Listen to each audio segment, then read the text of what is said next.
Ready.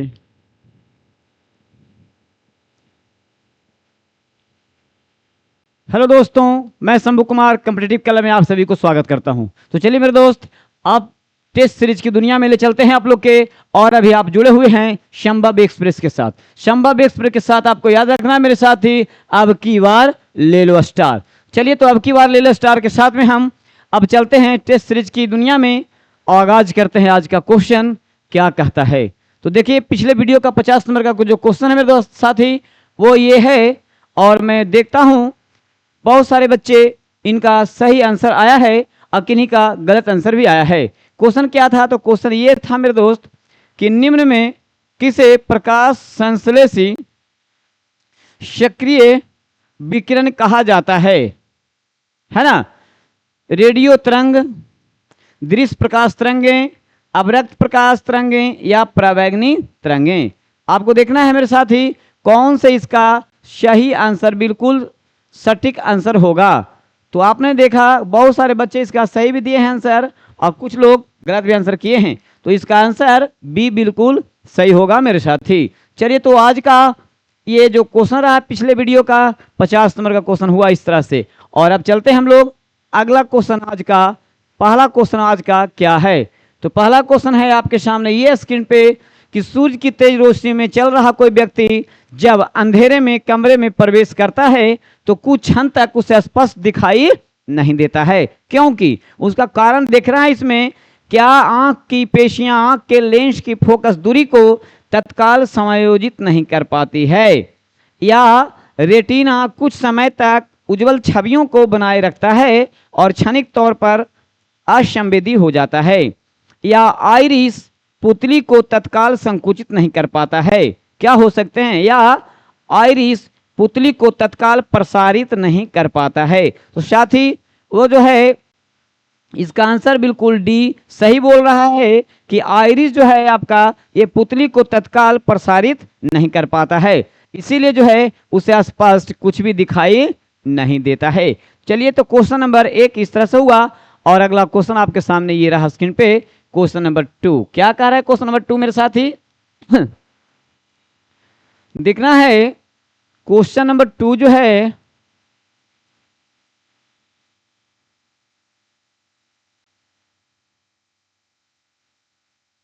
चलिए है ना, क्वेश्चन नंबर 2 जो है ये है, एक श्वेत प्रकाश पुंज किसी त्रिभुजाकार कांच के प्रिज्म के माध्यम से वर्ण विक्षेपित होकर 7 रंगों की एक पट्टिका निर्मित करता है। इनमें कौन से कथन सही है? कौन से कथन सही है?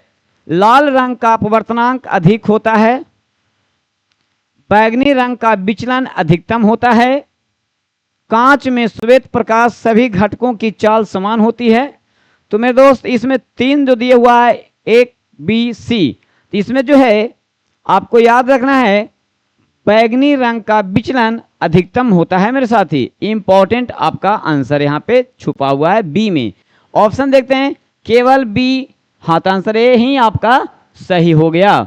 चलिए आगे बढ़ते हैं हम लोग क्वेश्चन नंबर 3 के पास चलते हैं। क्वेश्चन नंबर 3 ये है, पृथ्वी अपने अक्ष पर लगभग 4400 किलोमीटर की गति से घूमती है। इस तेज गति को हम अनुभव क्यों नहीं करते? क्यों नहीं करते मेरे दोस्त? तो पृथ्वी के आकार की अपेक्षा हम बहुत छोटे हैं। अपने कक्ष में पृथ्वी की गति की अपेक्षा हमारी गति बिल्कुल शून्य है ना? संपूर्ण सूर्यमंडल भी चलायमान है, या पृथ्वी का गुरुत्वाकर्षण निरंतर हमें पृथ्वी के केंद्र की ओर खींचता है। कौन से कारण इसमें हो सकता है? तो दोस्त समझने का प्रयास करेंगे हम लोग कि हम लोग का जो है अपने कक्ष में पृथ्वी की गति की जो अपेक्षा है वो हमारी गति पूरी तरह से शून्य है। याद रखेंगे इसकी अपेक्षा, इसलिए ऑप्शन बी बिल्कुल सही जवाब होगा मेरे साथी। चलिए तो अगला क्वेश्चन आपका ये रहा स्क्रीन पे,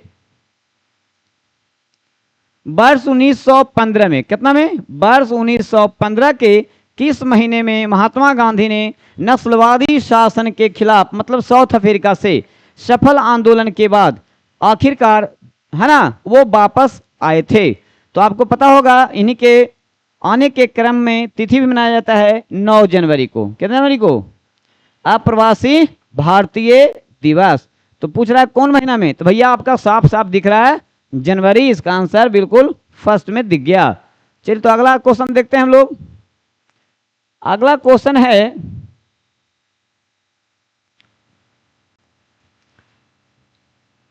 अनुमोदित एक नमामि गंगे कार्यक्रम केंद्र सरकार द्वारा एकीकृत संरक्षण मिशन है, बताइएगा।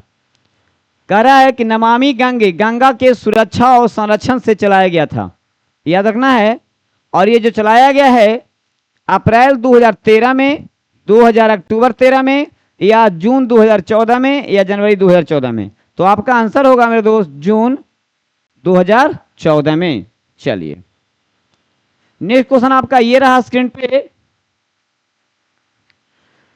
महासागरीय ऊर्जा रूपांतरण के संदर्भ में OTEC में टी का उपयोग किसके लिए किया गया है? टी से टेक्नोलॉजी, या थर्मल, या थर्मोडायनामिक, या टाइडल, क्या हो सकता है मेरे साथी? तो OTEC में टी का मतलब जो होगा वो होगा आपका थर्मल। चलिए नेक्स्ट क्वेश्चन की तरफ चलते हैं। और नेक्स्ट क्वेश्चन आपका ये रहा स्क्रीन पे, देखना है क्या कहता है। सभी बच्चों की मुफ्त और अनिवार्य शिक्षा, है ना। अनुच्छेद देखिए 101 है, 21 का ये है, 31 का ये है कि 74 है। आपको दिख रहा होगा, बड़ा इजी सा क्वेश्चन है। अनुच्छेद लिखा ना इसमें, भूल गया है, अनुच्छेद सबका पार्ट दिया गया है। चलिए अगला क्वेश्चन आपका ये है, क्या कह रहा है ये क्वेश्चन कि निम्न में कौन सा पक्षी भोजन चुराने के अन्य पक्षियों की आवाज निकालता है? बताइए, गरुड़, या ड्रोंगो, या मैना, या उल्लू, क्या हो सकता है? तो इस चिड़िया का जो नाम है, बड़ा माहिर है आवाज निकालने में, वो है ड्रोंगो। क्या है? ड्रोंगो। चलिए अगला क्वेश्चन आपके पास ये रहा मेरे साथी, देखना है कि अगला क्वेश्चन में आंसर क्या होगा। निम्न चोटी, चोटी पर्वत चोटी का नाम है कौन सी? नेपाल हिमालय। आपको पता होगा कि 4 हिमालय को कटिबद्ध किया जाता है, नहीं? आपको पता होगा पंजाब हिमालय, है ना, पंजाब हिमालय याद रखिएगा। उसके बाद में आपका जो है कुमायूं हिमालय, उसके बाद में आपका होगा नेपाल हिमालय, उसके बाद में पूर्वी या आसाम हिमालय। तो कहता कौन से नेपाल हिमालय में स्थित नहीं है? तो ध्यान देखना है, Kamet, Annapurna, Lhotse, Mount Everest. Mount Everest भी नेपाल में, लोहोत्से भी नेपाल में, अन्नपूर्णा भी नेपाल में, कौन नहीं है? तो ये आपका कामेत नहीं पड़ता है, इसलिए आंसर आपका ए बिल्कुल सही जवाब होगा मेरे साथी। चलिए नेक्स्ट क्वेश्चन आपका ये रहा स्क्रीन पे। भारत के निम्न राष्ट्रपतियों में से कौन केंद्रीय श्रम मंत्री भी रहे हैं? देखिए इसमें राष्ट्रपति का नाम है जाकिर हुसैन महाराज, एन संजीव रेड्डी, बीबी गिरी जी, और रामनाथ कोविंद जी महाराज। अब बताइए इनमें से कौन है जी जो आपके केंद्रीय श्रम मंत्री भी रहे हैं? बताइए। तो इसमें से आपका बीबी गिरी होंगे। चलिए जो श्रम मंत्री भी रहे हैं। चलिए नेक्स्ट क्वेश्चन की तरफ बढ़ते हैं। पुलित्जर पुरस्कार प्राप्त करने वाले पहले भारतीय कौन थे? नाम देखना है, संघमित्रा कालिता, गोविंद बिहारी लाल, गीता आनंद, या झुंपा लाहिड़ी, कौन हो सकता है ना? तो इसका जो आंसर होगा वो है गोविंद बिहारी लाल जी। चलिए नेक्स्ट पॉइंट आपका ये रहा अगला क्वेश्चन, 12 नंबर का क्वेश्चन है। निम्न में से कौन सा बांध झारखंड में स्थित है? सरदार सरोवर, मैथन, कोयना, मेटूर, बताइए। चलिए ठीक है, तो इसका आंसर होगा आपका मैथन बांध, कंप्लीट होगा बी आंसर इसका सही। आप जुड़े हुए मेरे साथ ही संभव एक्सप्रेस के साथ, और संभव एक्सप्रेस के साथ जितना संभव हो उतने ही आप एक्सप्रेस की तरह काम करें। निम्न में से किस भारतीय राज्य की सीमाएं उत्तर, दक्षिण और पश्चिम, याद रखना है, इतने से बांग्लादेश की सीमाओं से स्पर्श करती है? बताइए कौन से स्टेट है? पश्चिम बंगाल, मेघालय, असम और त्रिपुरा। 3 तरफ से घिरा हुआ आपका राज्य त्रिपुरा बिल्कुल सटीक और सही जवाब होगा मेरे साथी, है ना। चलिए अगला क्वेश्चन आपका क्या कहता है? तो अगला क्वेश्चन ये है, जून 2024 में किस निजी अंतरिक्ष एजेंसी अंतरिक्ष में पहला मानवयुक्त मिशन पूरा किया है? स्पेस एक्स, वर्जियन गैलेक्टिकल, इन स्पेस या एक्सियोम, बताएंगे। तो इसका आंसर होगा मेरे साथी वर्जियन गैलेक्टिकल, याद रखेंगे। चलिए फास्ट चलना है एकदम फास्ट, चलिए अगला देखना है क्वेश्चन। जनवरी 2025 में अंतर्राष्ट्रीय अंतरिक्ष स्टेशन के एक्सियोम 4 मिशन के लिए किसे पायलट चुना गया है या चुना है? शिवांशु शुक्ला, प्रशांत बालकृष्णन नायर, एवं बी दोनों, इनमें से कोई नहीं। जिसका आंसर हो जाएगा मेरे दोस्त, अभी हाल में आए हैं लौटकर, आप देखिएगा, इनका नाम है शिवांशु शुक्ला जी। चलिए क्वेश्चन नंबर 16 आपके पास ये रहा, और क्या है आप ध्यान दीजिए। जूनियर पुरुष हॉकी टीम के नए मुख्य कोच बने हैं, कौन बने हैं भाई? PR Sreejesh, Harmanpreet Singh, Salim Tete, Craig Fulton. तो आपका आंसर बिल्कुल ए सही हो जाएगा मेरे साथी। कौन होगा? PR श्रीजेश। कौन होगा? PR श्रीजेश। कौन होगा? PR श्रीजेश, इनका आंसर हो जाएगा।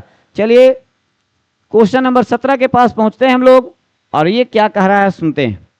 एक मकान की छत से भूमि की ओर एक पत्थर गिराया जाता है, उस पत्थर की गतिज काइनेटिक है ना ऊर्जा अधिकतम कब होगी?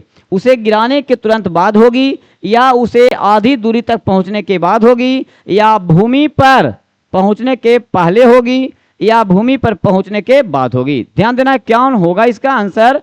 तो भूमि पर पहुंचने से थोड़े समय यानी ठीक पहले होगा। नेक्स्ट क्वेश्चन की तरफ बढ़ते हैं। नेक्स्ट क्वेश्चन आपका ये रहा, स्क्रीन पे देखना है। निम्न में से कौन सा कथन गुरुत्वाकर्षण बल के संदर्भ में सही है? गुरुत्वाकर्षण बल मध्यवर्ती माध्यम पर निर्भर करता है, गुरुत्वाकर्षण बल असंरक्षित बल होता है, या गुरुत्वाकर्षण बल क्रिया प्रतिक्रिया युग्म है, या गुरुत्वाकर्षण बल अकेंद्रीय बल है? क्या हो सकता है साथी? याद रखना है, आपका आंसर जो होगा बिल्कुल सही जवाब सी होगा कि गुरुत्वाकर्षण बल क्रिया प्रतिक्रिया युग्म है। चलिए ठीक है, अगला क्वेश्चन है आपका कि द्रव्य द्वारा सतह को भिगोने की एक प्रकृति है ना, निम्न में से किस पर निर्भर करती है? श्यानता, पृष्ठतनाव, घनत्व, या द्रव तथा सतह के बीच बना कोण? चलिए इंपॉर्टेंट यही लग रहा है, आपका डी आंसर बिल्कुल सही हो जाएगा। जितना फास्ट में चलिए भाई, आ जाइए फास्ट के साथ में। अगला क्वेश्चन आपका ये रहा स्क्रीन पे, क्या कह रहा है क्वेश्चन नंबर 20। भारत के लिए आर्थिक विकास की एक योजना 1944 में भारत के प्रमुख पूंजीपतियों के एक व्यापक प्रतिनिधि समूह द्वारा तैयार किया गया। इसको लोकप्रिय रूप से योजना के नाम जाना जाता है। आप पढ़े होंगे है ना, 1900 कितना में कह रहा है? 44 में। आपने सुना होगा एक प्लान का नाम, याद आ गया होगा तो बोलिए क्या है उसका नाम? बम्बे, मंसूर, कलकत्ता या इलाहाबाद? आपने सुना होगा 1944 में बम्बे प्लान बना था। कितना? बम्बे प्लान बना था, याद रखिएगा। ऑप्शन ए बिल्कुल आपका सही हो जाएगा। इकोनॉमिक्स का क्वेश्चन बहुत इंपॉर्टेंट था। चलिए नेक्स्ट पॉइंट पे हम बात करते हैं। मध्ययुगीन यात्री मार्को पोलो निम्न में से कहां से था? Venice, Zurich, Istanbul, Paris? तो ये था आपका वेनिस का। कहां का था? वेनिस का। चलिए ठीक है, नेक्स्ट क्वेश्चन को देखना है। अगला क्वेश्चन क्या कहता है मेरे साथी? अगला क्वेश्चन ये है आपका, इजराइल प्रौद्योगिकी संस्थान ने भारतीय गणितज्ञ, उनका नाम बताना है यहाँ पे, के नाम से एक अवधारणा विकसित किया है। कौन सा अवधारणा? रामानुज के नाम पर, भास्कराचार्य के नाम पर, आर्यभट्ट के नाम पर, या काप्रेकर के नाम पर? तो आपका आंसर यहाँ पे हो जाएगा मेरे साथी, रामानुजन के नाम पर रखा गया है। चलिए क्वेश्चन नंबर हम लोग पढ़ते हैं आगे। चलिए क्वेश्चन नंबर ये है, क्या कह रहा है?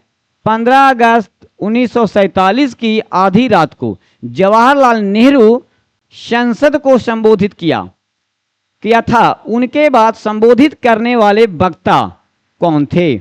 देखिए 1947 की बात है, जो संसद में सबसे पहले जो संबोधन दे रहे थे वो पंडित जवाहरलाल नेहरू थे। उनके बाद संबोधन करने वाले व्यक्ति कौन थे? क्या सरदार वल्लभ भाई पटेल थे, सर्वपल्ली राधाकृष्णन जी थे, या सी राजगोपालाचारी थे, या राजेंद्र प्रसाद थे?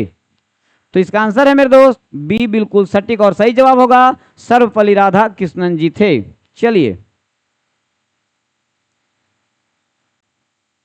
ये जो क्वेश्चन है, अफगानिस्तान सार्क में किस वर्ष शामिल हुआ था?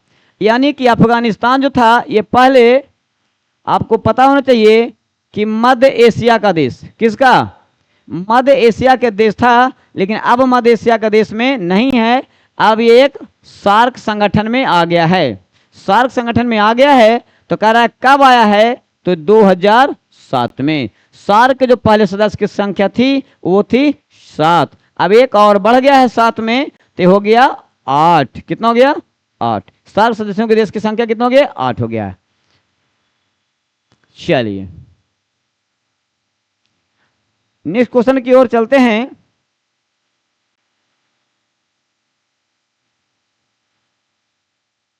चलिए, क्वेश्चन ये रहा आपका 25, है ना? लोकसभा में सदस्यों की अधिकतम संख्या निर्धारित की गई है। ये तो इजी क्वेश्चन है। 550, 252, 552 या 545, क्या हो सकता है? तो लोकसभा में कह रहा है तो अधिकतम कितना? 550। चलिए, पहले 552 हुआ करता था, अब हो गया है 550 अधिकतम सीटों की संख्या। संघ लोक सेवा आयोग के अध्यक्ष और सदस्यों का कार्यकाल होता है 3 वर्ष, 4 वर्ष, 5 वर्ष या 6 वर्ष?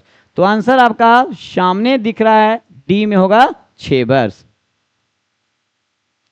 आगे क्वेश्चन देखिए साथी, क्वेश्चन ये है, कन्फ्यूशियस धर्म के संस्थापक थे, कौन थे? लाओ से, कुंग फूसू, जोरोस्टर या मूसा? क्या होगा आंसर इसका? होगा मेरे साथी बी, बिल्कुल सही जवाब होगा इसका। चलिए, अगला क्वेश्चन देखते हैं हम लोग।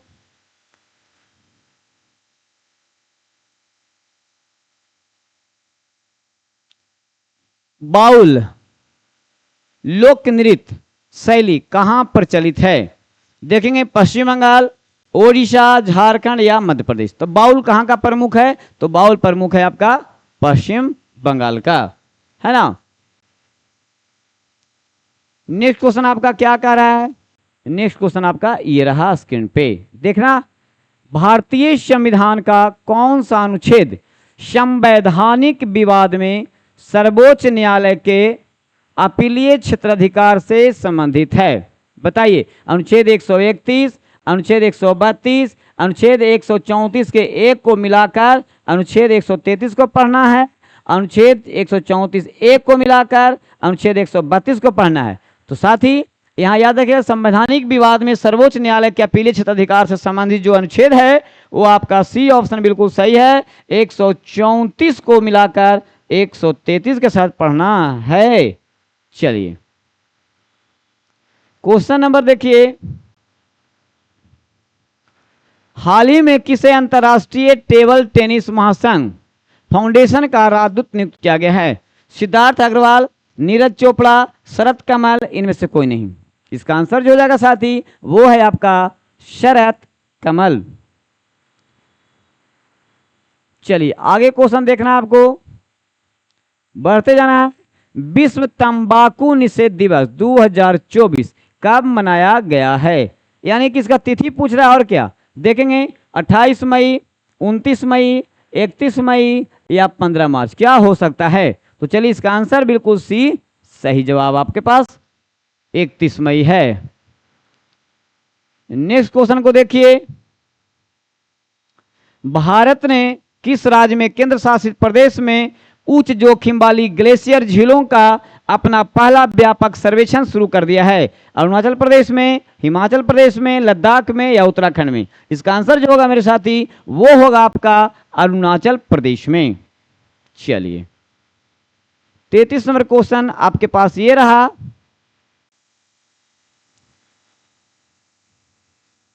है ना? माध्यम ए से माध्यम बी की ओर जाते समय एक प्रकाश किरण अविलंब की ओर झुकती है, इनमें से कौन सा कथन सही होगा? कह रहा है कि माध्यम ए माध्यम बी की तुलना में प्रकाशिक रूप से सघन है। नहीं, माध्यम ए में प्रकाश की चाल माध्यम बी की तुलना में अधिक होगा। अभिलंब कह रहा है ना, अभिलंब कह रहा है तो ये अधिक होगा, सही है। और मध्यम बी का अपवर्तनांक मध्यम ए के अपवर्तनांक से अधिक होगा, ये बिल्कुल बात सही है। तो इसमें सही कौन कौन हुआ? 2 और 3, 2 और 3। ऑप्शन आपका एक ही में है, यहां पड़ा हुआ 2 और 3। चलिए बिल्कुल आपका ए ऑप्शन सही होगा। नेक्स्ट क्वेश्चन आपका ये है, एक तत्व ए पानी के साथ क्रिया करके एक घोल बनाता है जो फिनोल्फेथिलीन इंडिकेटर को गुलाबी कर देता है। कैसा करता है? गुलाबी कर देता है। तो निम्नलिखित में से ए कौन सा तत्व हो सकता है? इसी में नाम देखना है, कार्बन है, सिलिकॉन है, सल्फर है या सोडियम है। तो इसका मतलब ये आपका बिल्कुल सही जवाब डी ऑप्शन सोडियम है। चलिए ये क्वेश्चन को देखना है, प्रोड्यूसर गैस, ये तो बड़ा इजी है जी लेकिन बहुत बिजी है।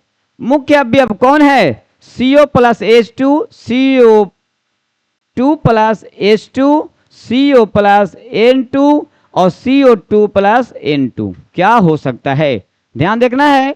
तो प्रोड्यूसर गैस में आपका हो जाएगा CO प्लस N2। क्लियर? चलिए ये क्वेश्चन बड़ा इजी है, इसको भी हम कह सकते हैं बहुत बिजी है मेरे साथी। राष्ट्रीय पशु के रूप में किसको? बाघ को स्वीकार किया गया। देखिए नवंबर 1970, नवंबर 1972, दिसंबर 1974, अक्टूबर 1980। क्या हो सकता है? इसका आंसर होगा मेरे साथी नवंबर 1972 में। चलिए नेक्स्ट क्वेश्चन के पास पहुंचते हैं हम लोग। अगला क्वेश्चन हमारा ये रहा आपके स्क्रीन पे, बौद्ध धर्म की वज्रयान शाखा के अंतर्गत बुद्ध बोधिसत्व की पत्नी का नाम क्या था? क्या नाम था? मातंगी, योगिनी, यशोदा, तारा। इनका नाम था बिल्कुल सही जवाब डी तारा। तारा उनका नाम था भाई। चलिए अगला क्वेश्चन आपका ये रहा स्क्रीन पे, निम्नलिखित में से कौन सा युग्म सुमेलित क्या कर रहा है? नहीं है। आईपीसी का निर्माण लॉर्ड मैकाले ने किया था, तो बिल्कुल सही है। अंग्रेजी शिक्षक के जनक लॉर्ड मैकाले को कहा जाता है, बिल्कुल सही है। आईपीसी का लागू किसने किया था? डलहौजी। ये गलत है। इल्बर्ट बिल रिपन, बिल्कुल सही जवाब है ना। ये जो है रिपन बिल्कुल आपका सही है जी। ये रिपन आपका ये भी सही है, ये भी सही है, ये भी सही है। क्या पूछ रहा है? कौन सुमेलित नहीं है? तो आपका डलहौजी वाला सुमेलन सही नहीं है। तो आईपीसी लागू किसने किया था? तो ये किया था आपका कैनिंग। किसने किया था भैया? कैनिंग। किसने? कैनिंग द्वारा। तो यानी आंसर आपका 38 का सी ही बिल्कुल सही आंसर होगा। कंप्लीट। चलिए 39 नंबर क्वेश्चन आपके सामने क्या है, इसको देखना है सर जी। देखिए भाई, देखिए निम्नलिखित युग्मों में सुमेलित करना है। इसमें सूची 1 और सूची 2 दिया गया है, इसको मिलान करना है ना। अनुच्छेद 145, 127, 128, 129 है ना, देखना है। देखिए आपको पता होना चाहिए कि 124 से 127 में ये जब भी आ जाएगा ये न्यायालय से हो जाएगा, है ना, न्यायालय से याद रखना है। और 145 होगा याद रखना है ना। तो इसका ऑप्शन जो आपका याद रखना है, न्यायालय के न्यायाधीशों की नियुक्ति, तो 127 में आता है। तो 124 से 27 में आपको तो यहां दिख रहा है जी, है ना, दिख रहा है। चलिए तो 127 वाला को आपको इंपॉर्टेंट लगा देना है आपका एक में। तो यानी कि बी का एक इसमें है, बी का एक देखिए बी का एक आपका इंपॉर्टेंट। देखिए सबसे जो इजी रहे पकड़ने का यही प्रयास करना है कि जो आपको सबसे ज़्यादा इजी लगता है, आपको भी जो ज़्यादा इजी लगता है वहां से पकड़ने का प्रयास कीजिएगा। कभी कभी क्या होता है ना कि एक ही ऑप्शन से क्वेश्चन धरा जाता है। तो देखिए 124 से 127 में याद रखना है कि यहाँ पे न्यायालयों में न्यायाधीशों की नियुक्ति से संबंधित क्वेश्चन आता है।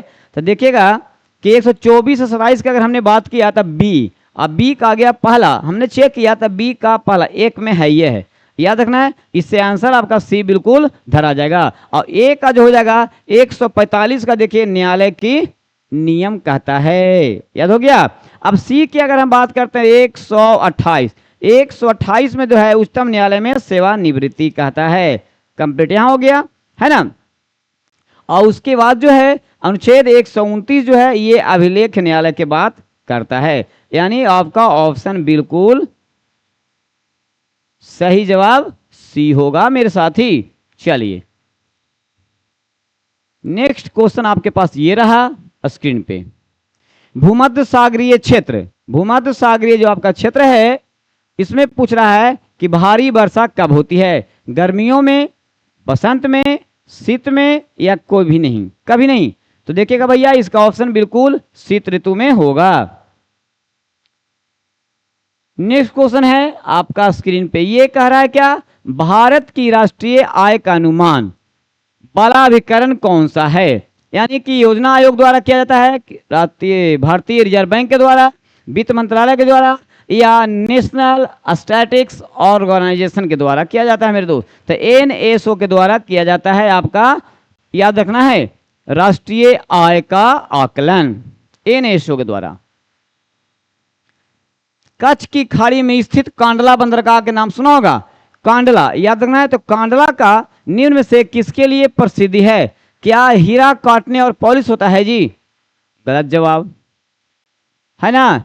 परंपरागत कला और शिल्प केंद्र के लिए, ये भी गलत जवाब। पानी के जहाज तोड़ता है, बट ये भी नहीं होता है। हाँ निर्यात होता है जी, निर्यात पर संस्करण के क्षेत्र के लिए इंपॉर्टेंट है। यानी 42 का डी ऑप्शन बिल्कुल आपका सही होगा साथी, बी का, यानी 42 का दिल्ली इंपॉर्टेंट है इसका, यानी डी ऑप्शन सही है। अब क्वेश्चन आपका क्या है 43 नंबर क्वेश्चन को देखिए क्या है, निम्न में से किसने सर्वप्रथम समाजवाद, सबसे पहले समाजवाद जवाहरलाल नेहरू ने प्रयोग किया था, या कार्ल मार्क्स ने, रॉबर्ट ओवन ने, या राम मनोहर लोहिया ने, किसने, तो रॉबर्ट ओवन ने ही इसका सबसे पहले समाजवाद शब्द का प्रयोग किया था। चलिए अगला क्वेश्चन आपके पास ये रहा साथी, भारतीय संविधान ने किस देश के संविधान से राज्यसभा के सदस्यों का निर्वाचन प्रणाली अपनाया है। इसमें देखा जाता है ब्रिटेन के संविधान से, गलत है मेरे साथी, जापान के संविधान से, ये भी गलत है, आयरलैंड के, ये तो भाई गलत है।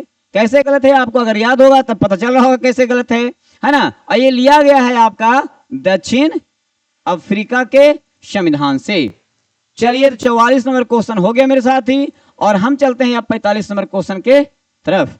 और भारतीय संविधान के किस अनुच्छेद में पंचायतों के लिए करारोपण की शक्ति का उल्लेख है। चलिए है तो अनुच्छेद 243 के एच, अनुच्छेद 243 के ए, 243 के 243 के एक।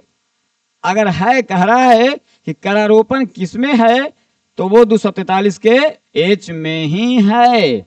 चलिए 46 नंबर क्वेश्चन अब आपके पास ये रहा,